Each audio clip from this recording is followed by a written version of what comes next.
In the morning, I said to you that what I was sharing with you about the need to feel that you are behind the eyes, not look for it, but be behind the eyes as a beginning of good meditation.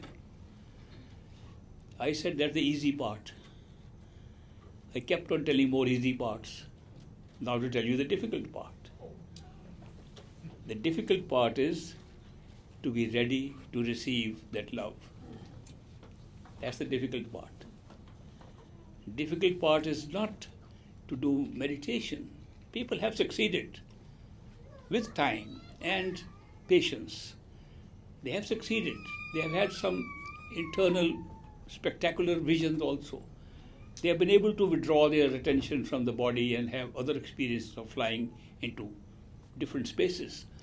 But to be able to receive that love and not close the door is the difficult part. And why is it difficult?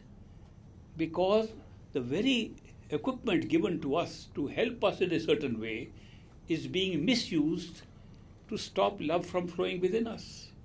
That equipment is called our human mind. The human mind was given to us for a very specific purpose. First, to have an experience of universes in time and space, like this physical universe. Secondly, to be able to think in that space, in that time, and to be able to communicate, to be able to be in touch with everything else in the universes we create, to be able to write, to be able to speak, to be able to express. Beautiful functions. Mind performs all these functions, and they are all beautiful. It was not supposed to obstruct us from ourselves. So what we did is that we somehow did not make the proper use of the mind and inverted it to stop us from ourselves. And how does it do? With something that was supposed to be a positive thing in the mind, we made it into a negative thing. The positive thing in the mind was, don't accept anything with blind faith. Keep your skepticism. Keep questioning. Don't be vulnerable to negative forces you will encounter in this universe and just accept what they say. Check them out. Have doubts every time something comes up and clear your doubt before moving forward. It's a great gift given to us to screen something that comes to us because of so much negativity which was placed along with positivity in this created universe. We use the very thing which was skepticism in order not to be fooled by anybody or any negative entity. We used it to protect ourselves from ourselves. We tried to protect our own self, which is our soul, from ourself through the mind. Now that was not a good use of the equipment we got. You know, any equipment you get can be used for positive reasons or negative. Even nuclear power is today serving the needs of nuclear producing nations all over the world. And yet, nuclear bombs were made with the same power. And so much destruction took place with nuclear weapons. So everything can be misused also. We have, as a human race, been misusing a beautiful equipment given to us called our mind and used it not to create skepticism against something that might come and hurt us. We use skepticism to prevent love from flowing within ourselves. We think too much. We need to think what we need to think. Have you ever thought like this, that I have got a thinking machine in me and I should think what I want to think? Do I have to think something unnecessarily? No, we think unnecessarily. We think bizarre things. We keep on thinking. We think endlessly without knowing what we are thinking. And we think ourselves out of love, out of our own self. We think too much. Like other machines we should use our machine of mind when we want to think. And tell the mind what to think. Give it the title, subject. Now you concentrate on this subject. If we were able to do that, we would make very good use of our mind. we would think, okay, my thought is to go there, my thought is to stay here, my thought is to concentrate here. I'm going to do that. The whole mind will cooperate. But if you say, mind, what shall I do? It is bound to take you outside. It's designed for that. It was designed to get you also the experiences of a created world. So that is why this whole thing, the difficult part, is the mind. And all meditators know that the difficult part is the mind, because when they try to meditate on the self, the mind drives them out. The mind attaches to experiences. Mind tries to make those things its own, which can never become its own.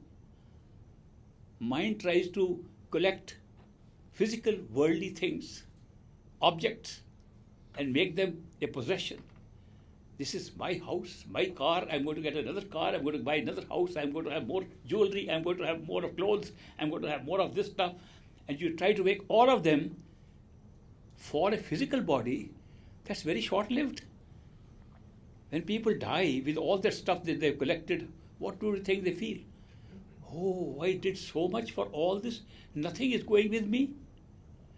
No, I don't want to leave it. And by saying that, they come again and again and again for the very things they are attached to. And the prison house becomes a permanent prison house of coming back again and again. Attachment to things that are never going to go with you. Then we get attached to people, family, friends, my children, my parents, my friends, my so-and-so. We get attached to so many people. None of them go with us when we die. At that time, we say, oh, I couldn't do that. I wish I had done that.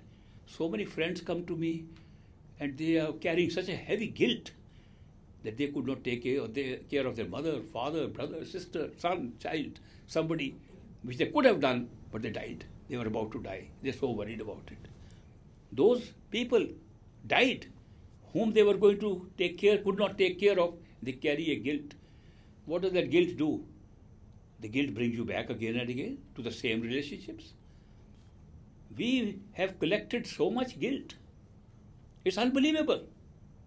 We do things and we divide it into good and bad. That's the function of the mind also. Mind has a certain corner set apart in our mechanism, in our conscious mechanism called conscience. Conscience is which tells us, no, it's wrong. Don't do this. We still do it because it's pleasurable, because we like it. And the conscience says, no. And then we say, we committed sin. Now we are guilty. And we carry the guilt for life. We can't get over it. See how much prison we are making around ourselves, how many strings we are tying ourselves with.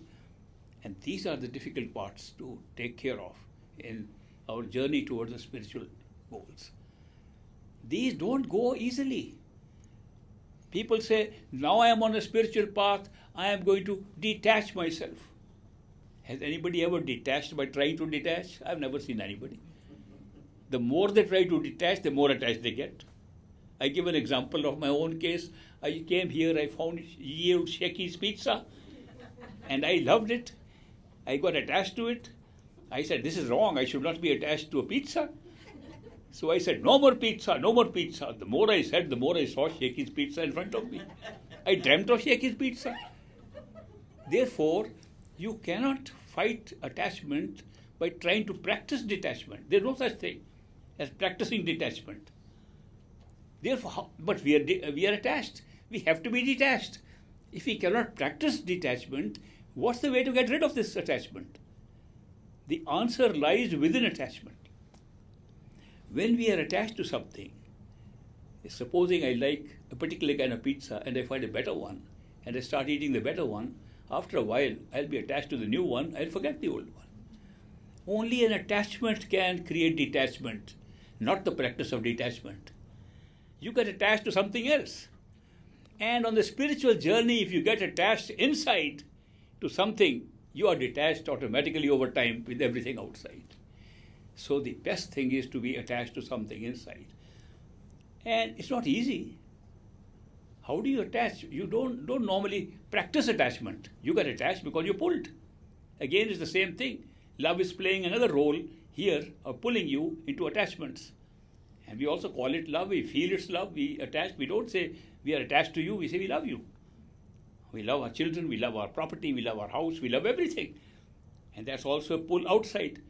How can you compensate all this by love inside? Not easy. But a perfect living master makes it easy. As I said, the perfect living master is only an image outside, he is in reality inside. When you perform this simple function of imagining yourself there and becoming unaware of this body, you will have a flight inside, an experience of a flight inside in the space you create inside, where you will see the perfect living master who initiates you or accepts you outside. He'll be there. You will see him. See the same form as you see him outside for recognition purposes. After that, both of you can change forms in the inner experiences. When you see that perfect living master whose unconditional love you already experience outside, inside, it pulls you with a love that makes all attachments become detachments. That's the way detachment comes, by an attachment inside. So this is not easily accepted by the mind. The mind still wants to run outside. So most of the battle people are fighting on a spiritual path is a battle with their own mind. They're trying to find a battle with the attachments of the mind and trying to go within with their effort, which doesn't work. The mind is not making them receptive to the love that is flowing. Therefore, if you want to make your meditation effective and want to take the advantage of the best feature of good meditation, which is being pulled by the love, unconditional love of a master beyond the mind, if you want to make that, start your meditation with your own best experience of love and devotion. Meditation is never successful for true spirituality except when done from stage one with love and devotion. But that's the key. If you can develop love and devotion or be pulled by the love and devotion that's already coming to you, the love that's coming to you. By the way, when I use this phrase love and devotion, it's a way of saying that love comes to us. We don't do love. We don't make love. We don't create love. We respond to love. True love is something that touches us and we respond. The response is called devotion. When love touches us, our response is so beautiful. It's called devotion. We become devoted. So that is why love and devotion go together. When you have that experience, and you can hold on to that experience while doing everything else in meditation, your progress is rapid, the detachment is easier, and you are able to remember that mind is not your ultimate goal, but love which comes from the soul is your ultimate goal. So that's why you can transcend all this and go above.